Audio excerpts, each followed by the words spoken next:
Some stories begin with power, others begin with pain. Joseph's story begins with a dream that would lead him through betrayal, slavery, prison, and finally to his purpose. This is the biblical story of Joseph, a man whose faith never wavered, even when everything was taken from him. Joseph was the 11th son of Jacob, born to him in his old age. Because of this, Jacob loved Joseph deeply and gave him a special gift, a magnificent coat of many colors. This robe was a symbol of his father's favor, but Joseph had something even more powerful than his father's love. He had dreams. These weren't just ordinary dreams. They were visions sent by God. In them, he saw his entire family, including his older brothers, bowing down before him. But when Joseph, full of youthful innocence, shared these dreams, his brothers' hearts filled with jealousy and anger. What Joseph saw as a divine promise, they saw as arrogance and pride. The seeds of resentment were sown, and they would soon bear a bitter fruit. One day, while tending to the flocks far from the safety of home, Joseph's brothers saw their chance to act on their growing hatred. They ambushed him, tore the beautiful coat from his back, and threw him into an empty pit.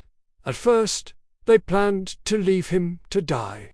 But then, they saw a caravan of slave traders heading to Egypt. Instead of killing him, they decided to profit from their cruelty. They sold their own brother into slavery. Joseph cried out, pleading for mercy, but their hearts were hard. No one listened. In a single day, he went from the favored son to a slave in chains. It was a moment of absolute despair.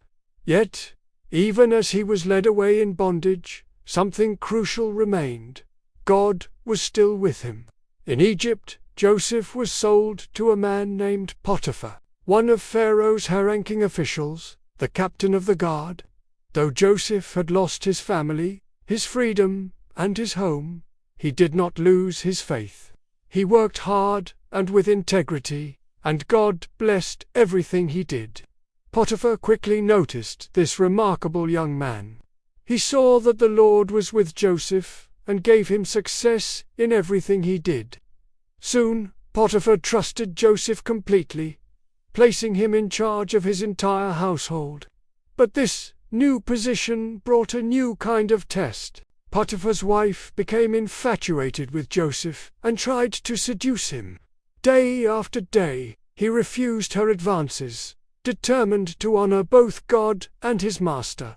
One day, she cornered him, grabbing his cloak. He fled, leaving the garment in her hand. Humiliated and furious, she used it as false evidence, accusing Joseph of attacking her. Potiphar believed her lie, and, once again, for doing the right thing, Joseph lost everything. He was thrown into the royal prison, not for a crime he had committed, but for his righteousness. The darkness of a dungeon replaced the comfort of Potiphar's house.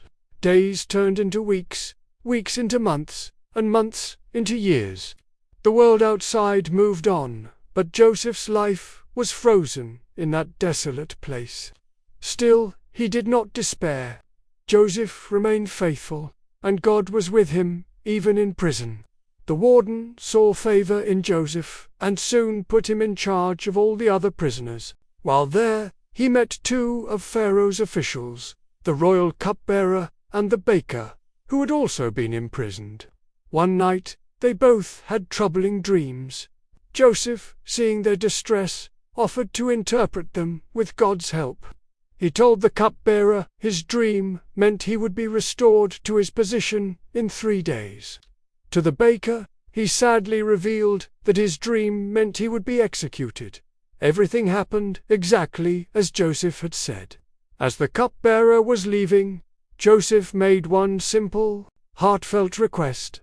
When all goes well with you, remember me and show me kindness. Mention me to Pharaoh and get me out of this prison. The cupbearer promised he would. But once he was restored to his post, he forgot. Joseph was left to wait in silence for 2 more long years. Then, one night, Pharaoh himself had dreams too, vivid, terrifying dreams that no one in his kingdom could interpret. In the first, he saw 7 sleek, healthy cows come up from the Nile, only to be devoured by 7 ugly, gaunt cows. In the second, he saw 7 full, healthy heads of grain swallowed up by 7 thin, scorched heads of grain. The dreams left Pharaoh deeply disturbed. His magicians and wise men were powerless to explain them. It was only then, in that moment of national crisis, that the cupbearer finally remembered the young Hebrew man in prison. Joseph was immediately summoned from the dungeon, cleaned up and brought before the most powerful man in the world. Joseph showed no fear, only humility. When Pharaoh asked if he could interpret the dreams, Joseph replied, "I cannot do it, but God will give Pharaoh the answer he desires." Joseph explained that the 2 dreams were one message from God.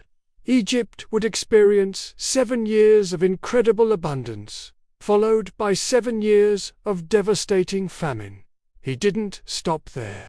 He offered a practical plan: appoint a wise and discerning man to collect and store 1/5 of the harvest during the good years, to prepare for the bad. Pharaoh and his officials were stunned by Joseph's wisdom. Pharaoh looked at Joseph and declared, "Can we find anyone like this man, one in whom is the Spirit of God?" In a single, breathtaking moment, Joseph's life was transformed. He was lifted from the prison and elevated to second in command over all of Egypt, second only to Pharaoh himself. He was given Pharaoh's signet ring, fine robes, and a gold chain. The prisoner became a prince. For the next 7 years, Joseph oversaw the storage of grain, preparing the land with incredible foresight. He saved not just Egypt, but surrounding nations, from starvation. The promise God had given him in a dream so many years ago was finally, miraculously unfolding. Then, when the famine grew severe in all the lands, it reached Canaan, where Joseph's family lived. Desperate for food, Jacob sent his sons to Egypt. They came and stood before the great Egyptian ruler, bowing down with their faces to the ground. Completely unaware that they were bowing to the brother they had sold into slavery decades earlier, Joseph recognized them immediately, but he kept his identity a secret. He tested their hearts to see if they had changed, to see if they were still the same cruel men who had betrayed him. Finally, after seeing their genuine remorse and their desire to protect their youngest brother, Benjamin, Joseph could no longer control his emotions. He sent everyone out of the room and wept loudly, revealing himself. "I am Joseph," he cried. "Is my father still alive?" His brothers were terrified, expecting vengeance. But instead of revenge, Joseph offered grace. "Do not be distressed," he told them, "and do not be angry with yourselves for selling me here, because it was to save lives that God sent me ahead of you. You intended to harm me, but God intended it for good, to accomplish what is now being done, the saving of many lives." Joseph's life teaches us a profound truth. God's plan is never cancelled by our circumstances. Betrayal, delay, injustice, and suffering cannot stop what He has ordained. What feels like a pit today may be the very path that leads to a palace tomorrow. Your story isn't over. Trust the process. God is still at work, weaving every thread of the painful ones into a beautiful and purposeful design. Thanks for watching. If this story encouraged you, please like and subscribe for more content.